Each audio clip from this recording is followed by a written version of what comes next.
What up guys, Drifter here playing some more Horizon Zero Dawn, and this is a per request video. You guys have been asking for some more hints and tricks and stuff that I've been up to, and people are just curious how I play and they want to see more stuff, so I'm happy, absolutely happy to oblige you guys. Um, I'm very much loving all the attention and all the help that you guys have been giving me with all your comments, whether they be negative or positive. I absolutely appreciate everything. Every single thumbs up means a lot, and every sub means even more. You got faith, not just me now, but in what I'll do later. And so hopefully I'll be able to bring you the content that you really want to see. Anyway, let's get to it. Tips and tricks. So I've got quite a few. I just scribbled some stuff down. Some of these you've probably already heard with a lot of those top 10 tips. Other ones you probably haven't. So, start off some basic ones. Ammunition. It's a crucial thing you need. Understanding how you use your ammunition is very important. Now, every time you create arrows, this is your standard arrow. Now, it costs you 2 bits of wood and 1 shard, and that will make you 10. Now, I've got the bonus that gives me 12, which makes it, even better. But, understanding that when you spend that amount of money, you will get 10. So, if you have only fired 2 or 3 shots, don't worry about replenishing it, making more. Wait till you've spent all 10 before you use it again. That way you get the most out of your resources. Now, also, other things you should be doing are your skill tree. Things you should be focusing on your skill tree is stealth kills and silent strikes, and calling over your opponents. So, this one, very, very useful. Silent strike goes without saying. It should be one of your first unlocks. There's a fair chance if you played the game for more than an hour or two, you already have this. Extremely useful, especially if you kill from cover. And there's also the call, which lures the closest enemy to your crosshairs straight to you, where you can do said stealth kill. It's fantastic. Have I got any other ones for skill trees? There's a lot to do. A lot of very useful ones in here. Not a lot of requirements. Death from above, very useful. Hunter reflexes I definitely recommend because you can jump and shoot at the same time, and you can do that indefinitely. It's very max pain of it, and it means you don't have to worry about slow-mo. Things you should be doing: buying better weapons. Now, weapons aren't that tricky to get in this. They're mainly a lot of money plus a little bit of effort. So, for example, the sharpshooter bow that I use, all you have to do is get 800 bucks, which you could choose which way you do that. My recommendation is to take down big beasts and sell their parts, and a sawtooth heart, which is again tricky. Try and take them down with an execution, so get them weak, knock them down, and then with an R1 final strike or a stealth strike, seems to produce them a little more often, but it's never a guarantee. But and a better chance is a good better chance. You also want to, while you're in the world, keep an eye out for wild animals, because they actually have some really useful stuff. So, if a lot of things, or some things will require meat or different things to unlock. One thing you should be looking for is foxes. Now, this is the unlimited fast travel. So as soon as you've got this, it takes up 1 spot within your inventory, as I will now show you. There it is. And so it takes up a spot. Don't, whatever you do, drop it or sell it. And what that does is allows you to travel from A to B, or from any fire, any campfire, for free, which is fantastic. It's really good.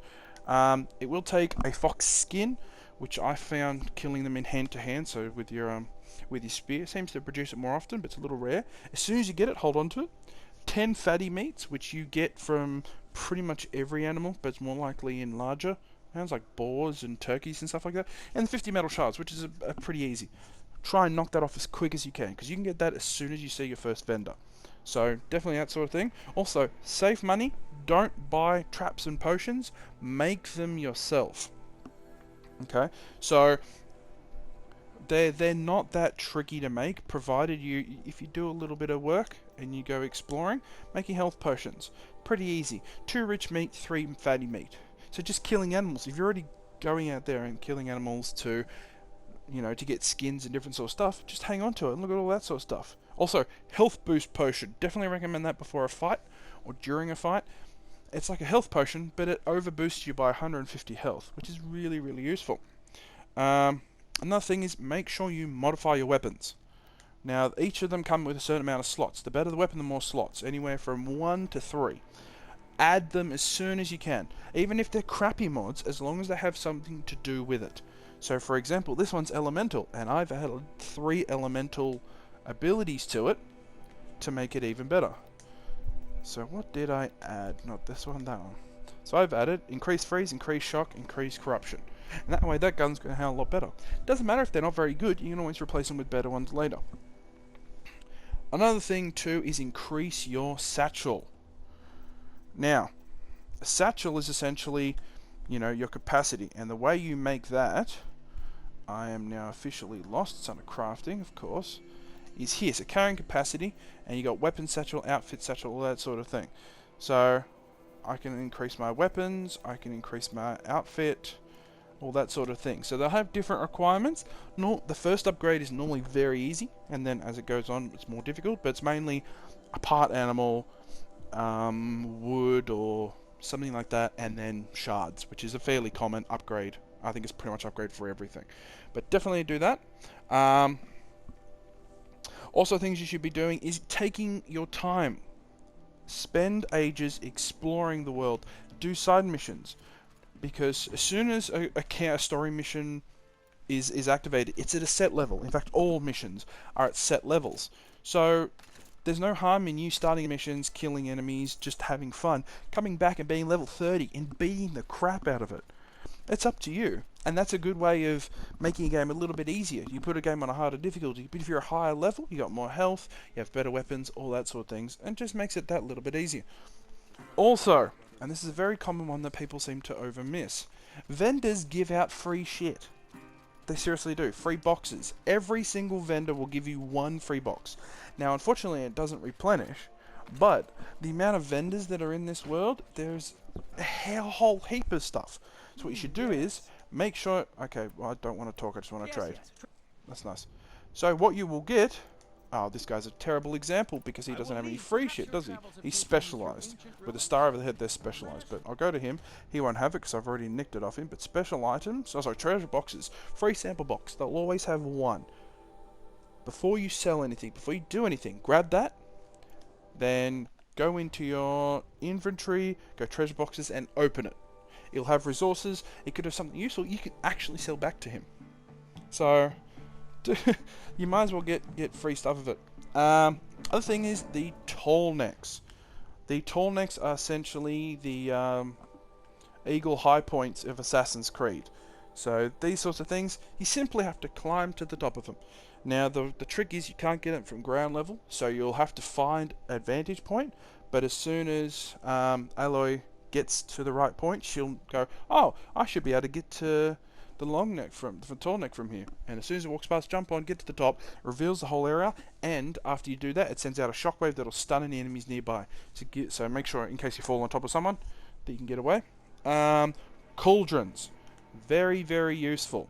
These are... If I could find one, here we go. These are spattered throughout all the map. These are completely optional. But what these do are... Once you go inside, it's normally sort of an obstacle course inside of a big metal machine. There'll be some baddies you normally have to fight. You get to the end, where you'll often have a boss fight against a big enemy in a small area. So say a Thunderjaw is one of them, but in a very small space. So it's a bit of a tricky fight. What you get for completing those is the ability to override different machines. So it starts out you only get the base ones when you automatically unlock it thanks to the campaign, but eventually you can take over all of them, with the exclusion of Tall Neck, of course, and Corrupted, which, I haven't seen an enemy. That's interesting. Anyway, but yeah, completely optional, and I wouldn't say they're a requirement, but very, very, very cool. And last but definitely not least, maps. When you go to vendors, and I'll show you now, you have the option to buy maps. These are maps that will show you in the rough area where collectibles are. So buy one of those, and then you'll see these sort of radiuses. This is a vantage point, and you also have the metal flowers. Now, while they're not immediately worth any money, if you grab them in lots, there's 3 lots of metal flowers, level 1, level 2, level 3s. You grab all the level 1s, of which there's 10, and there's 10 level 2s, 10 level 3s. Once you grab all of those and take them to a particular vendor in here, which I'm close to doing, you get a fat stack of money. You get a decent amount of shards plus some special stuff. Really, really, really cool stuff. So if you're out exploring, I'd say grab that map as soon as you can, because if you're out exploring and you happen to wander past one, you might as well grab it and you can make yourself a heap of money. I also want to do a quick shout out to people who have commented on my first video. 1 to nothing. Didn't add a G on the end, but I'm cool with that. Misspelling, as you can tell by my name, I prefer. You have the perfect voice for videos and a great mic. Off topic, but worth mentioning. Thank you very much. I really do appreciate it. I don't recognize my own voice when I listen to my own videos, so it makes it easier for me to sort of detach and listen to it as a viewer. And I really appreciate it. My mic isn't that great of a mic. It's a PS3 rig headset that I just, it had a headphone jack, so I've literally plugged it into the bottom of my PS4 controller. So it's not that fancy of a setup or a rig as it would be, but hell, it does the job. And a lot of people think me, AAA timely info. The charger works as well. A lot of people saying different ways that the first glitch sort of works. So you can just walk off, come back. Works at night time. Works when it's raining. All sorts of things. So there's a lot of people. And Cookie Monster 213 says, thank you. I was so close to starting a new game. That's scary to think that people are starting brand new games to just get it. When you can get through the campaign, it's just you can't get it early. Because that would be really shit if they locked it to a time. So, you can only get the beginning of the game, and then, yeah, you're basically screwed.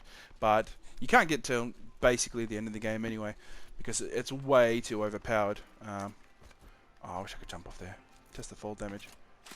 Anyway, thank you so very much for watching. Warning, dickhead. Thank you so very much for watching. I appreciate every single view. Every single like really helps, and subscriptions let me know that you guys are interested in what I'm not only doing now, but what I'm going to be doing. I'm going to be doing some Ghost Recon Wildlands. I'm going to be doing some other stuff. Please let me know in the comments below what you want me to play. I have a decent selection here, but they're mainly older games. If you want to catch up with me, add me on PSN, Drifter42, exactly the way it is as the username for the channel, and please send me a little sneaky friend request and write on it that you saw me on YouTube, or send me a message saying you saw me on YouTube, because I'm just interested in you guys. I want to know you guys who are watching, and it'll help me make better content if I know where it's going. So again, and I know I say this every single video, but thank you so very much for watching, and as always guys, have an awesome time.